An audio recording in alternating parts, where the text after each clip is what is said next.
So it's been a few weeks now since Meghan Markle and Prince Harry's sit down with Oprah Winfrey aired, and the interview has been dissected from all angles. There's one angle, though, that we'd like to dissect in depth in today's TNT chat.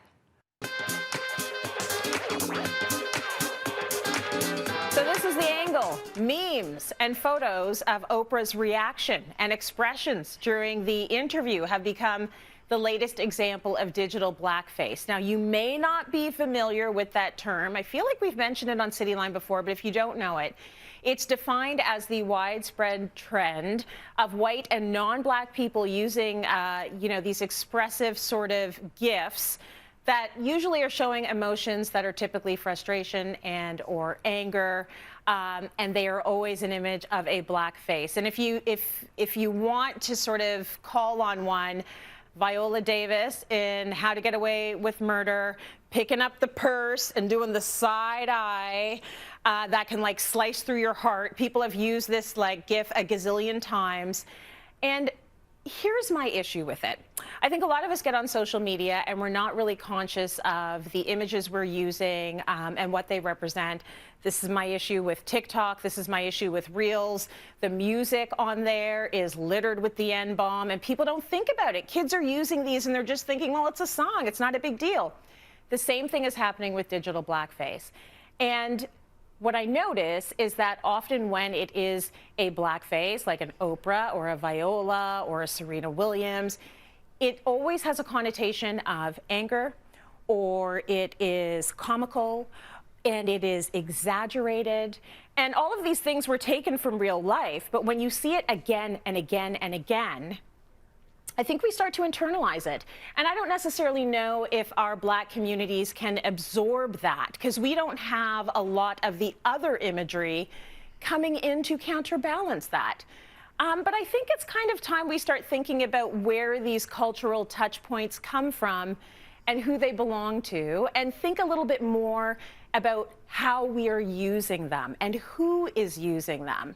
So that's my take on it. T, what do you think? Yeah. I remember many years ago, I worked at a job where everybody every day would gather around the computer. I'd walk into work and everybody was always laughing and watching these videos of like people fighting or doing, like, GIFs weren't around at the time, but like just like people doing videos that would go viral, right? And it was always the same thing. I started to realize in the beginning I would laugh with everybody, and then I started to realize it was always a black woman fighting, or a black woman doing something comical or being very exaggerated, and something that would that would go viral. And it started to not sit well with me. People have to understand. I know some people probably will listen to this segment and be like, well, what's the big deal? Like, now we can't even use GIFs. People don't understand the historical, the history behind it. So like a minstrel show is like people were dressing up and putting black paint on their face and doing really expressive faces, widening the eyes, doing really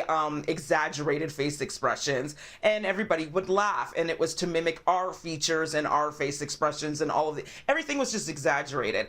And I do see the correlation. I think if people stop to really pay attention, it's not us getting out of hand and thinking, oh, we're all being too PC. There is a correlation, and I think we need to pay attention to that. And I think even as black people, we need to be careful about the images that we are putting forward. And I know for me, moving forward, I don't really want to use any of those GIFs either.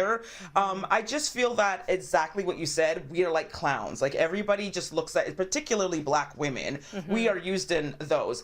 Even the housewife shows, they come up with catchphrases and things that are funny, and we all use them, and it's funny, but I just feel that it's starting to not sit well with me, that black women are always used for entertainment. People want to copy us and use our expressions and exaggerate the neck rolling and everything else. But yet when it comes to helping us or defending us or giving us jobs, suddenly you don't want to be us. Absolutely, I agree. And as I said, if we had the other images, if we had wage parity, if we had all of these other things to balance it, we might be having a different conversation right now. But it's like, no, police brutality, no, you're clowns, no, you're making cultural points, and we're just going to sort of take them and wear them as a costume and then give them back like when we're done with it. So I think we can all be a little bit more thoughtful when we get onto social media just overall. And I'm trying to get that message into my kids because I've got tweens, you know, they're all over TikTok. It's like, think, kids,